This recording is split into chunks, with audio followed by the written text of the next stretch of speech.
Kopi pagi, selamat pagi. Hai, yuk minum kopi. Pagi, bacaan pertama pada hari ini diambil dari kitab Tambahan Daniel 3 ayat 25, 34 sampai dengan 43. Lalu bacaan Injil diambil dari Injil Matius bab 18 ayat 21 sampai dengan 35. Pada bacaan pertama dari kitab Tambahan Daniel, ada 3 pemuda yang dicampakkan ke dalam bara api oleh Raja Nebukadnezar. 3 pemuda itu bernama Abednego, Sadrak, dan Mesak. Abednego adalah Azaria yang namanya dirubah menjadi Abednego ketika temannya Daniel mengajaknya ke Menara Babel. Nah, apa yang dikatakan di dalam bacaan pertama pada hari ini adalah doanya Abednego atau doanya Azaria. Nah, apa yang didoakan Azaria di sana adalah mohon pengampunan dan belas kasihan Tuhan. Kalau kita lihat di dalam ayat yang ke-40 dikatakan, demikianlah hendaknya korban kami di hadapanmu pada hari ini berkenan seluruhnya kepadamu, sebab tidak dikecewakanlah mereka yang percaya padamu.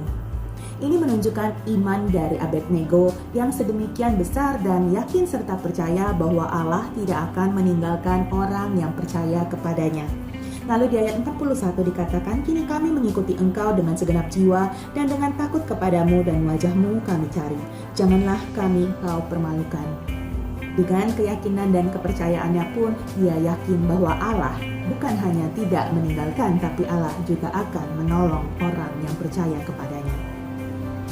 Lalu pengharapannya muncul seperti terlihat di ayat 43. Permohonannya adalah, lepaskanlah kami sesuai dengan perbuatanmu yang ajaib dan nyatakanlah kemuliaan namamu ya Tuhan. Di sini dapat dilihat bagaimana pengharapannya terhadap keajaiban Allah terjadi padanya. Kemudian bacaan Injil pada hari ini di dalam kitab Matius 18 ayat 21 sampai dengan 35 berbicara mengenai perumpamaan tentang pengampunan. Kisah bagaimana seorang hamba yang berhutang besar kepada raja dipanggil ketika raja mengadakan perhitungan. Ketika raja mengadakan perhitungan bukan sesuatu yang main-main ya, tentunya perhitungannya juga bukan asal-asalan, tapi dengan menggunakan kalkulasi yang benar pada saat itu. Dan bagaimana raja memanggil hamba ini karena berhutang demikian besar. Tentunya raja sudah memperhitungkan pendapatannya dibandingkan dengan pinjaman yang dilakukannya. Dan raja melihat bahwa tidak mungkin hamba ini dapat membayar hutang-hutangnya itu. Maka ketika raja tahu bahwa hamba ini yang berhutang demikian besar tidak mampu untuk melunasi hutang-hutangnya, dipanggillah hamba ini ke hadapannya. Dan raja memerintahkan untuk menjualnya beserta anak-anak dan seluruh harta yang dimilikinya. Namun hamba ini dengan ketakutan memohon kepada raja belas kasihan dari raja agar kiranya dia dapat diberikan waktu untuk membayar hutang-hutangnya.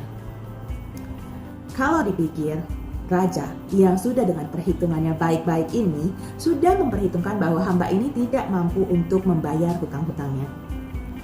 Ketika diminta, sabarlah dulu raja, izinkan saya memperoleh waktu lebih agar saya dapat membayar atau melunasi hutang-hutangnya.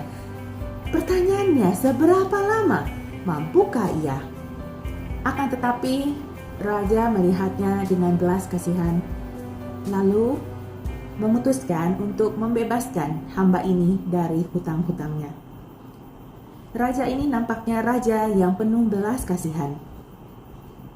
Raja yang memiliki empati dan kerahiman.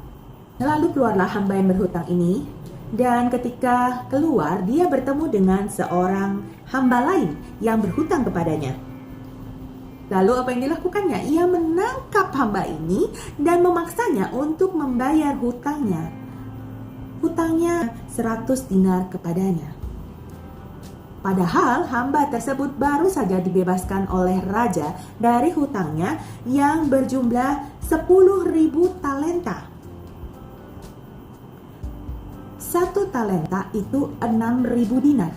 Sedangkan hamba yang berhutang kepada dia itu hanya 100 dinar. Coba bandingkan antara hutang dari hamba ini terhadap raja dengan hutang hamba lainnya terhadap dirinya.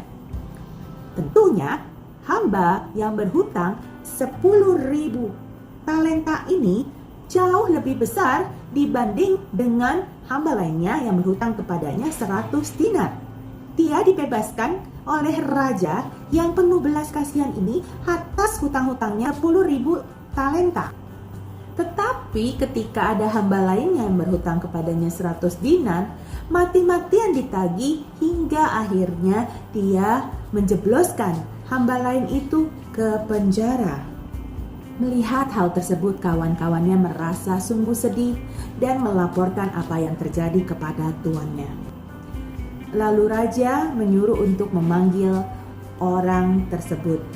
Raja berkata apa? "Hai hamba yang jahat, aku sudah melunasi kamu dari hutang-hutangmu yang demikian besar, karena engkau memohonkannya kepadaku. Bukankah engkau juga harus mengasihani kawanmu, seperti aku yang telah mengasihani engkau?" Maka marahlah raja tersebut dan menyerahkan orang itu kepada algojo-algojonya untuk ia melunasi hutang-hutangnya. Bacaan pertama dan kedua pada hari ini mengingatkan aku akan satu sosok, yaitu sosok Allah sendiri. Bagaimana Allah yang penuh rahim kepada manusia tergambar pada sosok raja yang membebaskan hamba yang berhutang 10.000 talenta tersebut. Ketika hamba tersebut memohon belas kasihan daripadanya, raja memberikan belas kasihan dan membebaskannya dari hutang yang demikian besar. Sedangkan hamba yang memiliki hutang amat besar tersebut mengingatkan aku akan diriku sendiri sebagai seorang manusia. Bagaimana ketika hamba itu bertemu dengan hamba lainnya yang berhutang 100 dinar kepadanya. Apa yang dilakukannya? Seperti mengingatkan aku bagaimana sebagai seorang manusia seringkali jatuh dan jatuh lagi kepada kesulitan untuk mengampuni sesama kita yang sudah menyakiti hati kita, yang menurut kita ia tidak pantas melakukan hal tersebut terhadap kita. Contohnya di dalam keluarga kita sendiri, ketika pasangan kita melakukan hal-hal yang tidak berkenan kepada kita ataupun sesuatu hal yang begitu melukai kita, baik dari perkataan serta perbuatannya. Banyak sekali karena keadaan demikian, kesulitan untuk mengampuni, untuk melupakan, untuk melihat ke depan daripada melihat yang lalu-lalu, membuat konflik yang berkepanjangan dan pada akhirnya membuat kita melukai satu sama lain lagi dan lagi. Memang melupakan itu sulit sekali. Mengatakan kata maaf dan memaafkan jauh lebih mudah daripada mengampuni. Karena mengampuni adalah memaafkan serta melupakannya. Menatap ke depan dengan penuh pengharapan. Melupakan untuk otak yang masih normal, yang masih bekerja dengan baik, itu akan amat sulit. Tapi bagaimana semuanya harus dilakukan? Karena itu perintah yang pada hari ini kita baca dari kedua bacaan pertama dan bacaan kedua.